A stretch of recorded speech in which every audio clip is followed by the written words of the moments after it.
Hello, guys. Thank you so much for tuning in to another episode of the Creatives Podcast. I am one of two co-hosts, Simone Campbell. And I am your other co-host, Tevin Brown. And today we have a very special guest, somebody who is, he has been instrumental in my comedic journey. Don't get a big head about it. He does all kinds of wonderful things. He does stand-up, he does improv, he does murder, mystery, dinner, theater, things. And Capoeira, this is Tito Dameron. Thank you for being here. Hi, guys. Am I allowed to say hi to the camera, or is that bad? You can if you want to. Hi, guys. Cool. That was very personal. Now I can take a breath. There was tension in my body. Yeah, you have to acknowledge your existence. There has to be this is professionalism. Yes. To not look people in the eye. Exactly. Just us now. Just y'all Just two. us. Precisely. You can make an aside if you want here and there. Okay, I'll just do that every time. That's perfect. Perfect. So, okay, question one, and I'm personally curious, how did you get started in comedy? Because I feel like everybody has a different route. Were you just cracking jokes in elementary school and it just stuck? Yes. Although more specifically, I'm a people pleaser, and so that has been a learning curve and how to control that. I always wanted to make people laugh because I'm going to get made fun of in school anyways. So I'm just going to control when they laugh at me. Yeah. So it's kind of like a controlling the situation sort of thing, because you want to be cool, you don't want to be awkward. That's impossible. Yeah, right. No way. You guys were awkward and not cool in high school. 100%. Yeah, and if you were, you peaked. Read the Uncle and Napoleon Dynamite. I could throw that football, all that stuff. Yep. And ask me the question again. I have a flighty brain. I was uncool and nerdy in high school? Yes. Yes. So I also grew up in a family where my older sister, extremely funny and talented. My younger brother, extremely funny and talented. And me, also quite funny and talented. But whoever was the funniest would get the attention, because that's naturally how it works. That's a good point. It wasn't like my mother was I have Hershey's Kisses in my hand, and whoever is funniest gets it. It was just dance monkey. Yeah, exactly. We're gonna just be as goofy as we can. Yeah. And then I just wanted to be as funny as possible, and I knew that was the only thing I cared about, because school was shitty. So I have no illusions that, if I didn't choose to work on comedy in my life, I'd have a desk job, I'd be like a COO of something. I would not. I would just be unhappy. That dream left a while. Yeah. It never got born in the beginning. So specifically, that was how I was as a kid, and I always wanted to make people laugh. And the family was a good training ground for that, because we're all pretty dang funny. The three of us coming together for a holiday, there is nowhere else I'd rather be.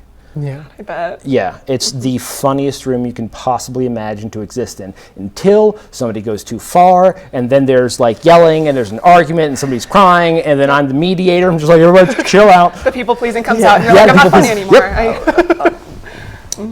But to be more specific in how I got started out here, because I got started out here in Albuquerque, even though I was born in Florida. That's not true. I was born in Portugal, but I grew up in Florida. And I say that not to be ooh la la, Portugal.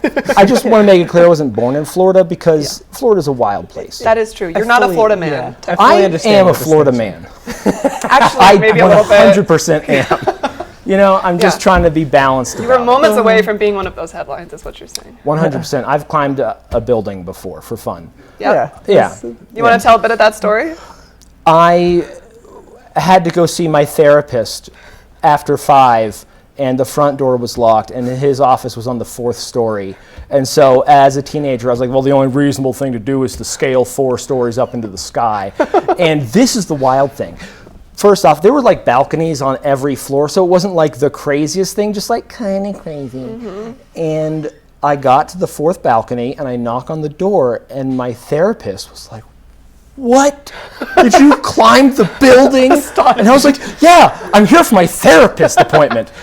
And this is how good of a therapist he was. He wouldn't let me in. He made me climb all the way back down and go through the front door. That's a good therapist. But I'm sure he had like a real crisis. Like, this kid could fall and die. He put trust in me, I guess. He did. So for out here, there were improv classes that were happening at the box. They just started it, I think, and it was this improv theater at the box. Have you heard of it? Have you heard of it? Have you heard of it? And I started taking classes there because I've always wanted to be involved in comedy, and it felt really good. And then soon after that, I realized I've always loved stand-up. I would love to try stand-up. And then I spent a year in my head thinking about stand-up because it's scary to get on stage. And you can overthink something. Like before you do it, you're in your head, you're like, I need to have an amazing first set. It's so important. It's not important. Your first set means almost nothing.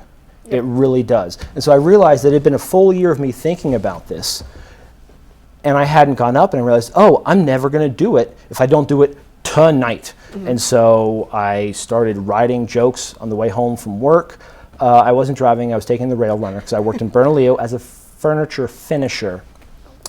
And I've led a lot of hats. That's the phrase that we all know. Yeah. Yep. And I went to just a basic open mic at, where was it?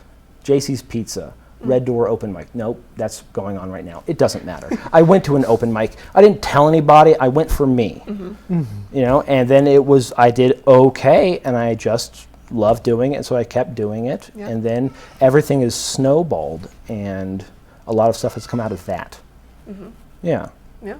Not so much. So I guess before I ask my follow-up question to all of that, what part of Florida did you grow up in? St. Petersburg, Florida. I grew up in Temple Terrace. I don't know where that is. It's like 20 minutes from St. Petersburg. I was a kid. I couldn't drive. I couldn't drive. so you've I got, could barely make it to school on time. That's fair. That's fair. So it's like you got St. Pete, and then you cross the water, and you got Tampa, literally just north of Tampa. Like how Rio Rancho is to Albuquerque, Temple Terrace is to Tampa, but flip. Right, yes. No, I get what you're saying. Yeah. If you guys get what he's saying, you're good at spatial awareness. So Tito's not. So I've never been there, but like, okay, cool. Essentially the same area. yeah, it's all like that huge collective. So that's crazy. Oh, that's so cool, man. My follow-up question to everything, and I guess the snowball of it all, because I know you've been teaching Simone classes. At what point did kind of the teaching aspect come into all of it? So at the Box Improv Theater, there is a main show called simply The Show that holds all the teachers. So to be able to teach, you need to be on the main show. And that is not easy. No. And I spent a long time taking classes, doing stand-up, just like working, finding friends to goof around with and just like get better and better. And it's a lot of hard work for very little money. So you do it because you love it. You do it because if I wasn't involved in comedy, if I didn't have comedy in my life in some way, I wouldn't be happy. I wouldn't be able to. And I know that the Buddha is like, peace comes from within, not from without, not from external stuff. I know that, Buddha, but it's also true that if I wasn't involved in comedy, it would be a real struggle to be happy. So I just kept at it, and then eventually I made it onto the main cast of the show. And that is essentially like the highest level that you can get to out here in Albuquerque in terms of improv comedy. But I'm a new member of the show. I've been there for a few years. I still feel like a new member because there's so much to learn. There's so much to get better at. So I feel like I'm at the bottom rung of improv, even though I've kind of reached the top of improv, but the goal is just be better. Be better. Yeah. You're working with amazing people that have done this for a long time and are extremely skilled, and you want to be your best at it. So once I did that, then I was able to start teaching, and that has been a real great thing. I deeply love teaching because specifically the Improv 1 class, So we have several classes: Improv 1, Improv 2, Improv 3, Improv What Up? Like, I don't know. It goes on. Yeah. But Improv 1 is full of a bunch of people who don't know what they're getting into, but they have a curiosity about comedy, so they've signed up. And I have a energy that is very warm and welcoming and is a good fit for that role. So I think that it's a great use of my energy. I think that I'm quite good at it, and I genuinely enjoy it. I genuinely enjoy showing people how to be funny in their day-to-day lives. And I can vouch for that. I can confirm. And I'll never forget, there was some point that this came up, and you have this personal vendetta against Try Not to Laugh challenges. Oh, and they're so stupid. Exactly. You're like, why? I remember, and you were like, why wouldn't anyone just want to enjoy laughing? That's so dumb. Yeah. And see? And that's just like how you are. You just enjoy being delighted by things. I have no problem being the only person in a room laughing. Yeah. I've watched a lot of stand-up, and there'll be like a terrible joke or a joke I like, and no one else gets it or likes it, and I will laugh loudly because I don't care. I have an icebreaker laugh. That's what I've been told. Actually, that's true. Yeah, that's I was your Improv 1 teacher. You were? To be more specific when you brought that up. Yeah, and you were a great student. You guys were a great class. Thank you. It was a really fun class. Yeah, most of us went on to keep taking classes. So thanks for that. Yeah. Absolutely. You're welcome. He's like, yeah, your forever did it to me, but it's fine. So all of this being said, I guess, so also you host a stand-up show. That's true. Yes. I started doing stand-up comedy, and then I started within a year of doing stand-ups at open mic. Stand-ups. Within a year of doing stand-ups at open mic, My favorite. I started my own room, my own open mic with my co-host Elena Warden, who I do also still do improv with. She's extraordinarily funny and talented. And it was her idea, but I was her co-host, and we ran that room for like 4 years, which is a healthy amount of time for a bar show. Yeah. And for a time, it was generally regarded as like the best open mic in the city for comedy. And there's several. There's at any given point, there's between like 5 and 7 open mics a week that are specific to comedy. And yeah, then the pandemic hit and it closed down, and then I took a breather and I reopened, and I did another one at Slice Parlor in Nob Hill with Carla Vasquez as my co-host. Amazing comic, so talented, so funny. She's killing it over at Hyenas Comedy Club and Casadas. She's great, and that closed down. So there's a pattern. So I've started. Stay safe out there. I've started an open mic at Laguna Burger on Tuesdays. That's the current one. In Harvard. Yeah, on Harvard. Harvard and Central. Nice. Yeah, like the Brick Light District. You know where like old Winnings coffee shop used to be? Right next to it. This Laguna Burger, we do it every single Tuesday night. Sign up at 6, show at 6:30. We go for about an hour and a half, you know? And it's fun. I like It is fun. creating the space for people to kind of learn how to be funny. Yeah. Nice. I love that so much. And I guess, backtracking again, at what point did you move out to Albuquerque, and what brought you out to the 505?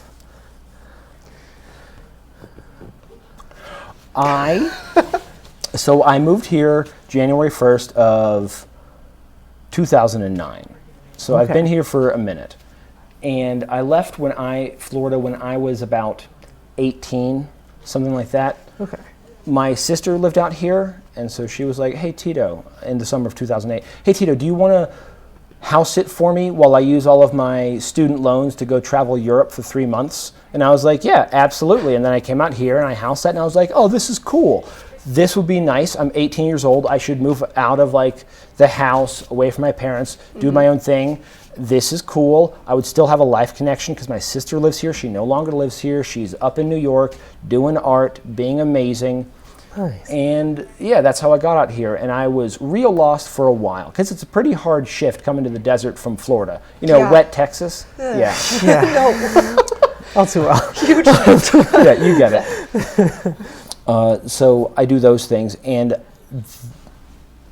I am the only person in New Mexico that does both improv and stand-up comedy. There are people that have done both. Lekka is an amazing comic, and she's done improv classes, and she does stand-up, and she is a musician and everything. She's very talented.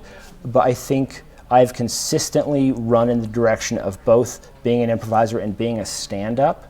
And it is extremely tiring. You are constantly on the edge of burnout. You feel like you're putting in twice the work for half the return. Like if I put in all of my eggs into the improv, I would be better at it than I am right now. If I put all of my eggs into stand-up, I'd be better at it than I am right now. But I love them both, and I can't, it's a real Sophie's choice, but like on a way lighter scale. And I can't stop, and it's exhausting, and burnout is real, but I love it, so I'm gonna keep doing it. As you should. Sometimes life. I see you, you're like, you're like white knuckling the couch at the box, and like the light is about ready to leave your eyes. I'm like, Tito, what's up? And you're like, I love comedy. I do, because guess what? I don't just do those two things. I also do, like you said, this murder mystery dinner theater show. What a long title, called Dinner Detective. That is at the Marriott Hotel in Uptown. We do it like 2 to 4 times a month, every Saturday. On Saturday, not every Saturday. On Saturdays, we do it 2 to 4 times a month. And that's a national thing. Dinner Detective is all over the country. It's like a franchise thing. People are eating dinner. It's like $60 a ticket. And like a murder, it's a whole production. It's like a 4-act structure. And people are eating dinner. And then like somebody dies, the detectives burst in. There's like hosts, the detectives burst in. They start doing bits. We have like paper clues we give people. There's like actors that have been hidden in the audience. Everyone has a name tag. They don't have the real names. You make them up at the top. And so the person that you're sitting next to eating dinner with might be an actor and you don't know it. And so it's this whole thing. It's very fun. It's a lot, and I'm one of the main people that do that. And then the other thing I do, because I can't make hard choices. I love everything that I do. I do a Brazilian martial art called capoeira, and it just fits me like a glove. I love it, and I've done it long enough that now I teach it. I've taken kind of a breather from teaching, but I would teach a beginner's class like every Saturday for years. And then I work at Slate Street Cafe. Great food. Yep. There you go. So much. And fun fact, the like convergence of the murder mystery dinner detective experience and the capoeira was that you got to do a scene with one of our former guests, Tony Nelson. He's a great stuntman. He just joined the cast of Dinner Detective, and so in one show he was the killer and I was the detective. And so there's a moment when we have to like, grab the killer and take him out the room, and I was like, you know kicks. I know kicks. Let's quickly choreograph like a whole fight scene with like 6 attacks and dodges and stuff. And so we got to do that. And Tony's a lovely human being. He really is. Yeah. So cool. That's amazing. I think it's cool. Yeah. No, that's incredible. Like, I guess my question is, after all that, like, how do you keep yourself invigorated? And I guess kind of like, I have an almost bottomless well of energy, and I do not know where it comes from. Maybe the people pleasing, maybe like the need to just like reach out and connect in some like cloying way. Like, are you having a good time with me? Good. That makes me feel like my existence is valid. So maybe that's what like drives it, but I think I've gotten a little bit healthier about it. That's good. Now it's because you enjoy it all. I do. And you're an ebullient person. I do enjoy it all. I am an ebullient person. I just learned a new word. I think it's called ambivert. That's the one. ambivert. Okay, yeah, so you know this, you don't. All right, hit him. Give him the definition, Simone. So on the version spectrum, intro versus extroversion, the middle is ambiversion. And it can kind of go like one of a couple different directions, I guess. But you can be like an introverted extrovert or an extroverted introvert. But there's like, I don't know, you vacillate on the spectrum a little bit more. Yeah, it's this weird thing of, I get energy from people, but being out of my house just feels like a job and another thing to do. So I'm being drained and filled at the same time. Yeah. Okay. Much like a video on incognito mode. That's your life. on a spiritual level, that's how you feel. I live my life on incognito mode. Oh, I'm a dirty slut for comedy.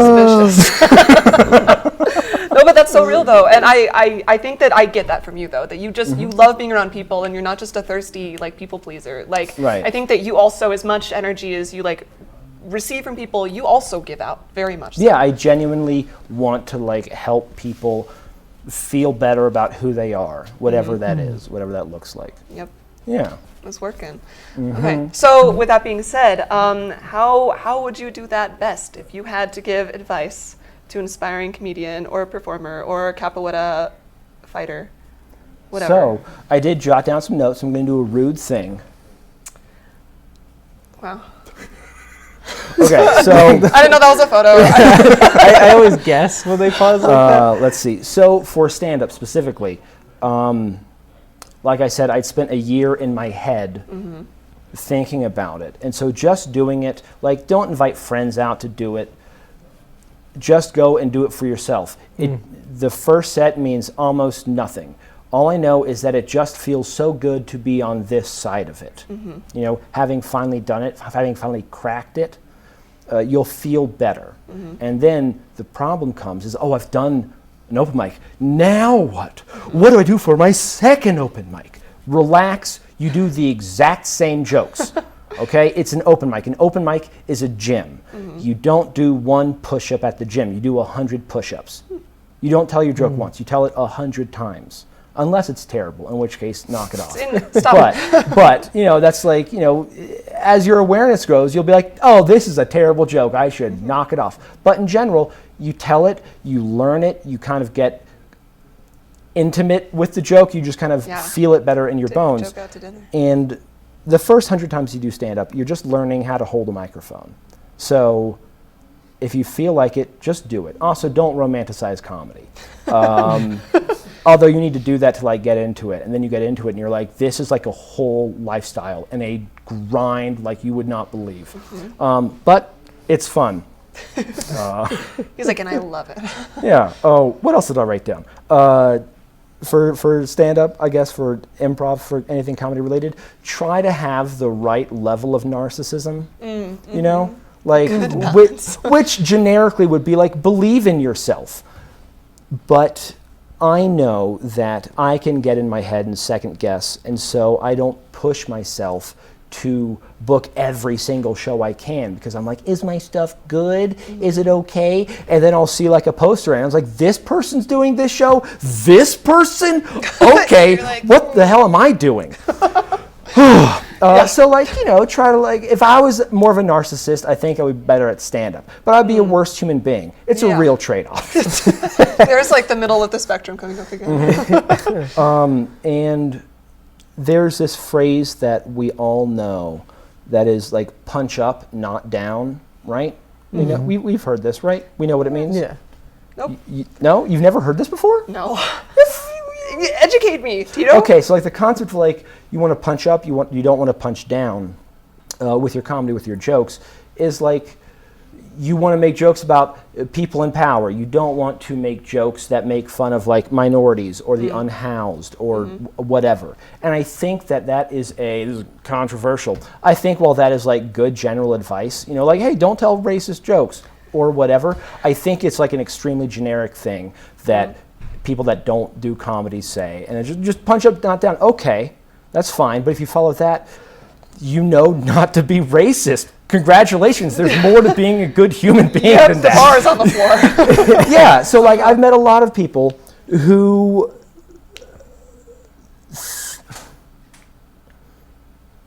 think like that's it. And then you're like, okay, but in your day-to-day lives, you're a shitty person. You're exhausting. You're difficult on like a personal level. So here's a better, what's the word? Truism? I know, slogan or something. Here's a better, more applicable one than like just simply don't punch up or whatever. You get it. Yeah. The thing is, how about at work, especially at work or anywhere in general, if someone asks you for help, never make fun of them.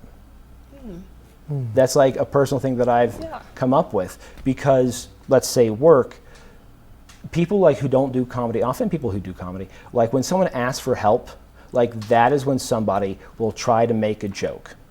Like, have you guys experienced this? Yes. Yes, exactly.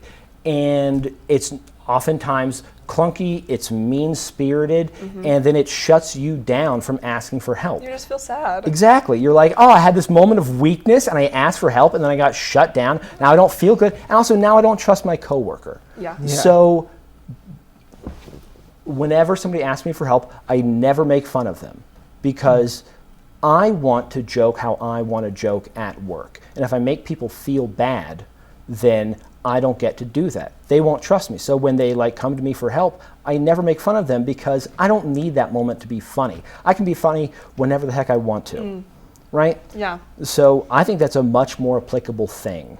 Yeah. Absolutely. Yeah. I love that so much. Right, yeah. And thank you so much for being on the show. As Absolutely. we route out, I want to give the final question that we always give is, where can people follow you and get information about the open mics and your classes and different pieces? And the Hive?